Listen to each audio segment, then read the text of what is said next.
right. Today is Friday, April 3rd. My name is Jen Harris. I'm the Chief of Media Services for Charles County Government and the Designated Public Information Officer for the COVID-19 emergency. Today we're going to do a special podcast where we're talking about your mental health. I know it's not an issue we've talked about before on this program, but many people are suffering from anxiety, fear, and depression as a result of this extended pandemic. And they are going to be increasingly isolated at home and trying to cope with all of these various emotions. And that makes it even more difficult because they lack connection. Today, we're going to talk with some local experts who can offer advice and help. I'm pleased to be joined by Orlie and Natashia Reid. They co-own a mental health and counseling service here in Charles County. They've co-owned it for over a decade, and they've both worked in the public, nonprofit, and private sectors, offering therapy, individual and groups, and a variety of other services that have helped people recover from these kinds of challenges. And so I'm really grateful for them to be here today. They have been longtime residents and business owners, and they are going to provide us with a wealth of knowledge that will hopefully help us improve the way that we're handling this emergency. So welcome to the Reids. Thank you. Good morning. So let's get started. First of all, as we talked about briefly before this podcast got started, people are just feeling an overwhelming anxiety right now. Can we talk a little bit about where you think people are at emotionally and how they're handling this fear and anxiety? What's the root cause and what's driving it? Well, first of all, this is something unique that has never happened before. And because of that, people can't find their bearings onto how to operate, what to do, how I'm supposed to move, because their normal ways of seeking answers is by looking through history. How did they do it in the past? But unfortunately, there is no reference of this because we haven't experienced it before. So everybody is just trying to do their best. And the unfortunate thing is that sometimes we don't know if we are. I feel like it's contagious, right, Natasha? I mean, if you go to the grocery store, you can feel everybody's anxiety and you walk away feeling more anxious. What's driving that? It's literally in the air. And, you know, we've talked about it literally like the virus, almost feeling like the virus is in the air. The anxiety is in the air. And so you literally can feel the effect of anxiety rising in the culture itself. When you go in the grocery store, when you're driving on the road, you know, people aren't as observant as they usually are. Everybody's in a rush and in a panic. It's just a result of what's physically and mentally happening to all of us. And so with that, we have to have an intentionality about our sensitivity to ourselves, one, being able to identify where we are, and then we can also identify where others are and have more empathy for other people, which allows us all to kind of bring it down a couple notches. That's so helpful. I know that for me, there are days when I feel great, and there are days when I can really feel a heightened level of anxiety starting to take over. And in my team calls, before we even start work, I will acknowledge where I'm at to the team. And that feels like an important step for not just me, but for everybody who's working with me on a daily basis, to just be honest about where we're at and not deny those feelings are there. How do you, is that step one in this process, to just really embrace it?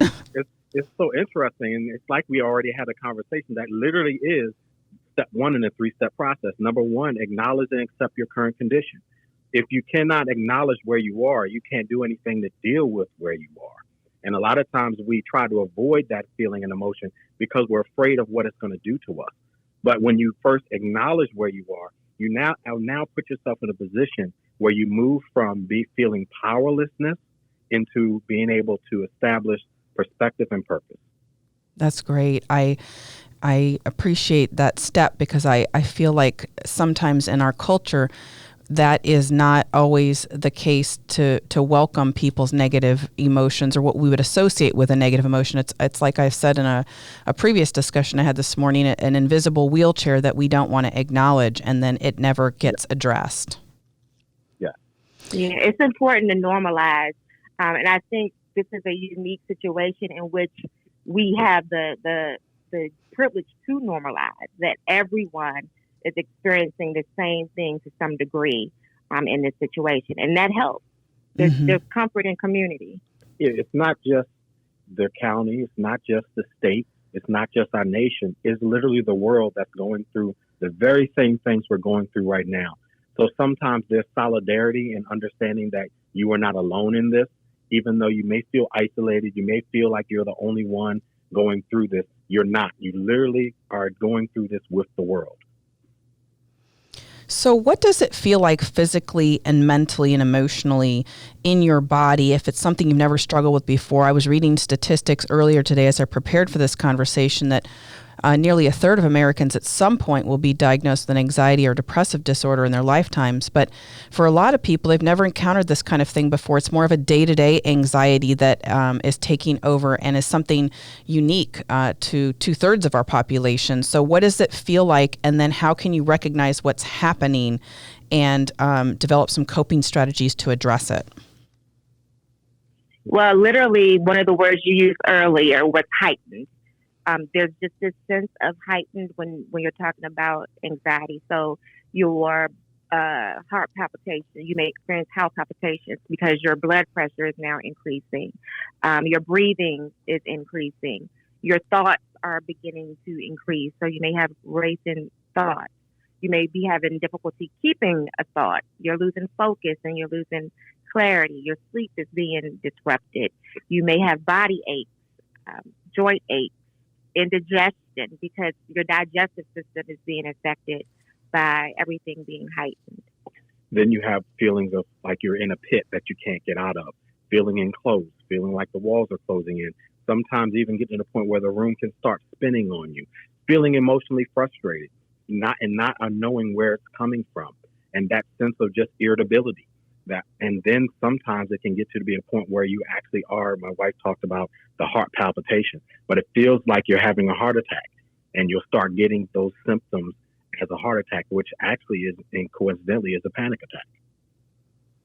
And when you've caught yourself cycling into that, it can be very difficult to step out of it. What are some steps that somebody could take, or if you recognize that happening in somebody else who you're close with, perhaps living with, what should you do? Well, first thing you got to do, like we talked about, step one, which is acknowledge it. You cannot, this is not something to keep to yourself. This is something that you do have to acknowledge. This is what I'm going through. And the first step we always tell everybody is you have to start breathing. You have to disconnect where your thoughts are, because what's causing the anxiety and depression are your thoughts that are giving to the emotion. The emotions are really just a byproduct of what we think anyway. And so because of our thinking, it put us in a position where we're having these physical reactions that we feel are out of control. So the first thing we have to do is recollect ourselves. Right. And grounding is a great technique. Grounding literally means that you're connecting to reality, because anxiety really is our thoughts and our feelings running away from us. So grounding meaning, we use our five senses, smell something, touch something, going outside and actually feeling the grass on your feet, having a snack, that's salty or sweet, or for some sour. It helps to bring you out of that cycle. Watching something that's funny, or, focusing on something that's beautiful, scenery. We have these backdrops that we can do on our computers and on our televisions of the beach, and I've been doing that. I want to be in the beach right now. So sometimes I have my waves in the background, or I'm doing a picture of a beach. And literally, I'm taking myself out of what I deem to be stressful right now and putting myself in another environment.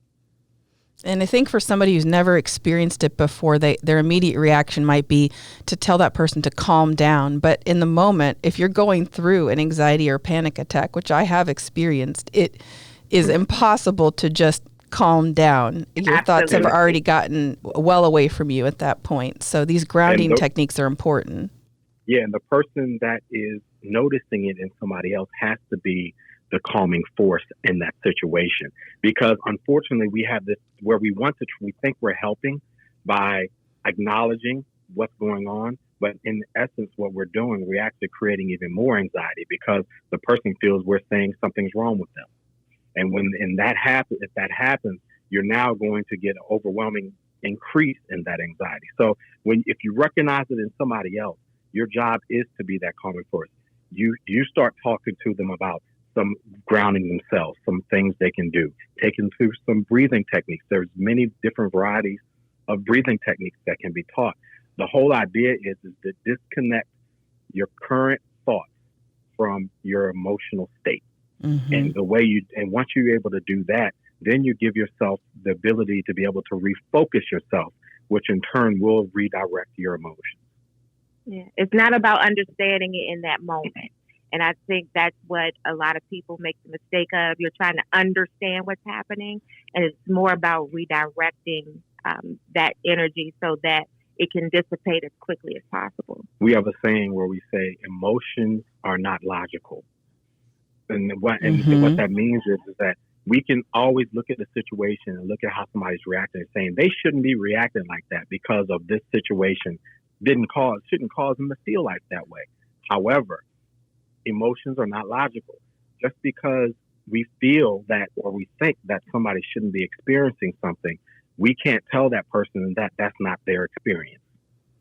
Exactly. I have actually said those words out of my mouth. I remember in college when I was having a panic attack before an exam, and my dad was very carefully trying to walk me through it. And I said, Dad, you just can't logic me out of my feelings. It's not going to work.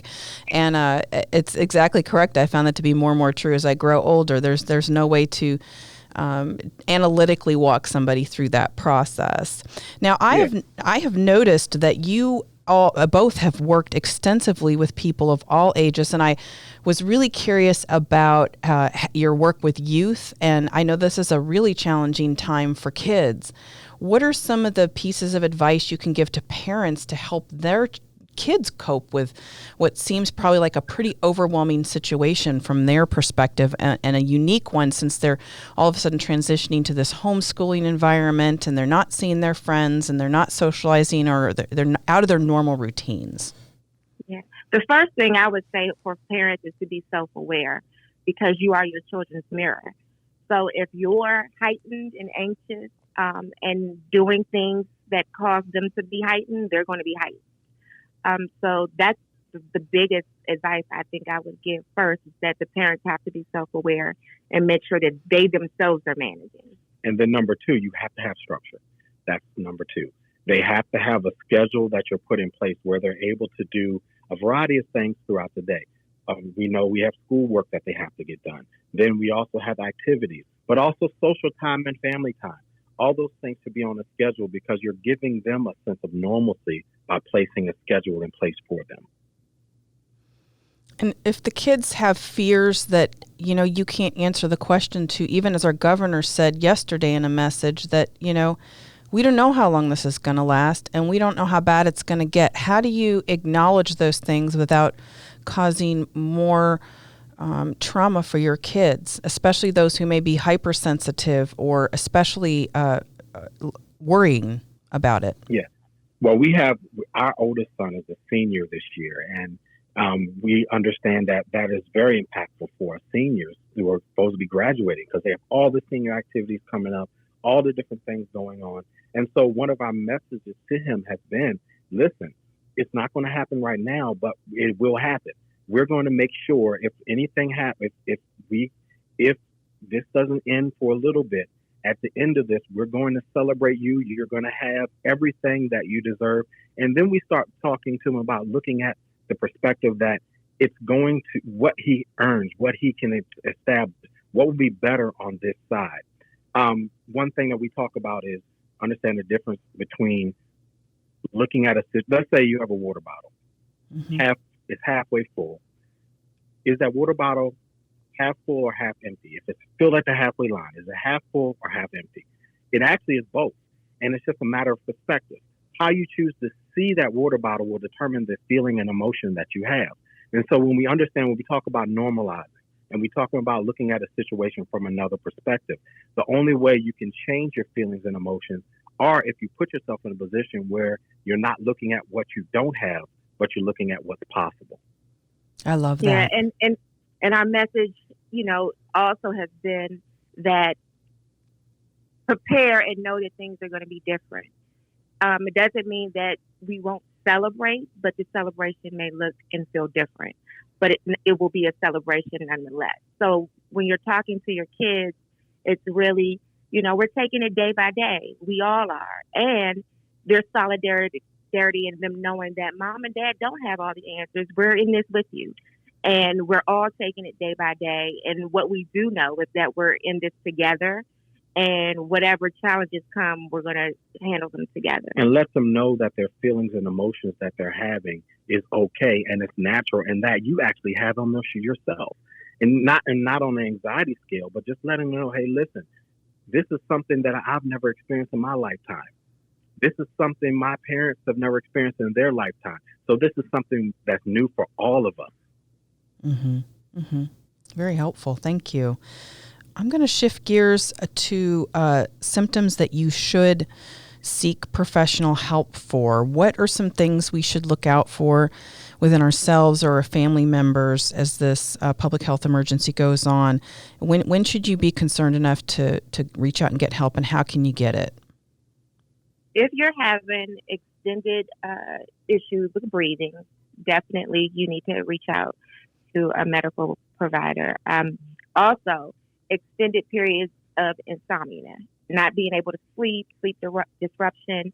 So when it starts to get to the 2-week mark and it's been consistent, definitely an issue. If you by chance get to a month, you absolutely have an issue, because not sleeping exacerbates any condition.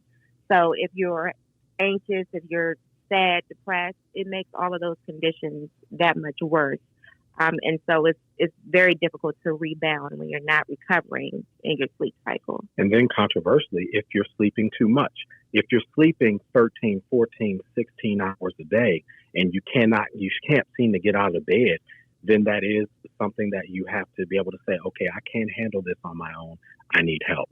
Mm-hmm. And then the last and most serious is if you're having thoughts and actual detailed plans of doing something to harm yourself or either someone else. If you're becoming rageful and violent, that's when you really need to seek help. Absolutely. Thank you for that advice. That's very appreciated. I know it's been all in the back of our minds that it's always possible that someone we may know may not just get the coronavirus, but actually die from it. I know that we here in Charles County have had 2 people pass away from coronavirus in the past week, and that number may continue to grow. It's an exceptionally difficult time to grieve, whether you've lost somebody to COVID-19 or just lost somebody for another reason. You can't host a large gathering to grieve that loss. You might be suffering alone. Any advice you can share on that front? Well, you're absolutely right. Grief is all around us.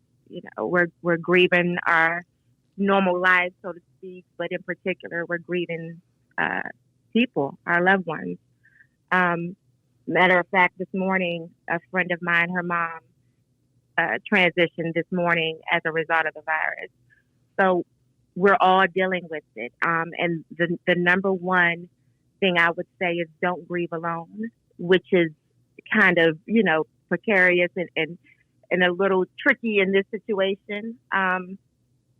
But you have to find ways to make sure that you are connected to the people you love. Family, be kind to yourself. Make sure that you're treating yourself in a way that the loved one that you're grieving would.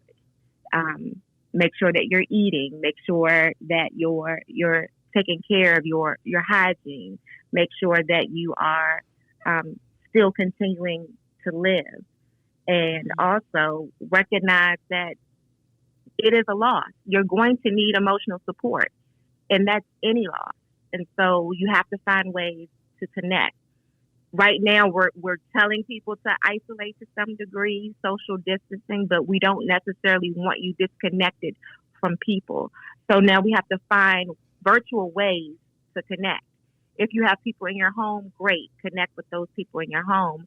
But if you don't, then we need to make video calls. We need to memorialize our loved one virtually. Mm-hmm. It really helps to be able to hear how other people remember that loved one. It keeps them alive, being able to hear how other people are experiencing the loss with you, and also how they have enjoyed that person in life. And you have to allow yourself to feel it. We've tried to avoid it because we're afraid of what it will do to us. But allow yourself to feel the emotion. Allow yourself to feel the grief. Because unfortunately with grief, if you don't go through the process, it will linger and it will stay. I actually had another friend that I just found out about 2 days ago that actually passed from the coronavirus. And one thing that his sister has been doing, she's doing a online memorial on Facebook. And so she's having everybody call in, send video messages, and she's actually having a Facebook memorial service online for him. And so still, even though we are under social distancing, it still doesn't mean disconnecting. And we have to prioritize and rearrange how we see connecting with one another. And that actually is something that is for all of us. We encourage people not to just do phone calls, but do video calls if at all possible. The video calls give a greater sense of connection with somebody else instead of just calling them while I talk to them over the phone. When you video call somebody, it allows you to connect with them on a greater level. Yeah. And if you do find yourself alone in your home, I have a few clients that I've advised, once you've both determined that you have not been around anyone, you may need to readjust and actually quarantine with another single person, because none of us know how long this is going to go on. And so you don't want to be alone, so to speak. Also, adopting a pet. This is a great time to go to the shelters and rescue a pet if you're alone and you need company. I love that idea. I know my daughter would love it too. She hasn't been able to convince her dad yet to get a dog. This might be a great time to do that. I was saying, this is the perfect time. Well, I want to end on a positive note, give people some hope to walk away with. What are some practical ways that we can do that today just to put a smile on our face? Perfect. Well, before we started talking about the 3 steps to what you can do right now. First is acknowledge and accept your current condition. Then prioritize the importance of things to be done for your family, your work, your house, and your environment. And then third, schedule every day, making sure that you have a routine in place and in order. And then you also celebrate yourself. We spend a lot of time just worried about the things that we have to do. And sometimes the last thing we do is look at what we need. This is a perfect time for you to refocus on what is it that I need? What is it that I enjoy? Perfect time to start rediscovering some of the hobbies that you lost. One thing that we're looking to do as a family, we're looking to do some painting. And so just different things that you can do that really allow you to express yourself when you didn't have the opportunity before. I know we worked with such busy schedules that we were looking at, okay, it would be great if we had time to do this as a family. If I could really really get my health in order. So this is a perfect time to rediscover some loves and some passions that you may have laid down to the side. Yeah, and it's an opportunity. In every challenge, there's an opportunity, and there's always the opportunity to grow. And if nothing else, we can all say that we're growing, we're changing, and we're adapting. And with that change and with that adaptation comes new skills and new ways of thinking. And new things to appreciate. And so just look around every day and find something new to appreciate. There's hope all around us.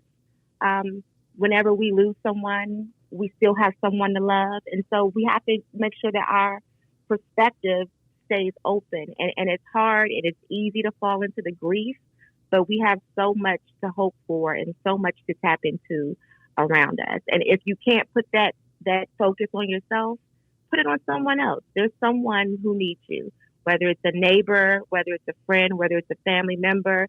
They need a call. They need a meal delivered. They need a kind word. We can do that for each other. So let's be there for each other. I think that's a great way to end. Practice gratitude, practice kindness to ourselves and to others.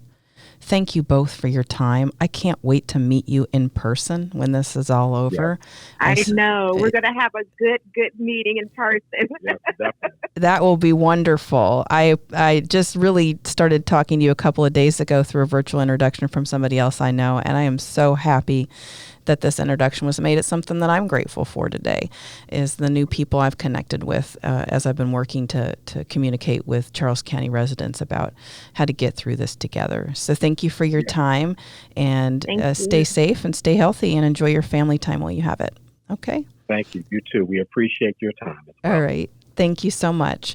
Again, that's Orlie and Natashia Reid we've been talking to. They are co-own a business. They provide mental health and counseling services for individuals and groups here in Charles County. They've been practicing together for over a decade and more than 20 years of experience in doing this for people of all ages. I encourage you to check out the resources online that are available to you and to follow the advice that they've given today and take care of your mental health. Thank you for listening today. You can subscribe to our podcast or our YouTube channel by visiting our website, CharlesCountyMD.gov, and going to our COVID-19 page for more information.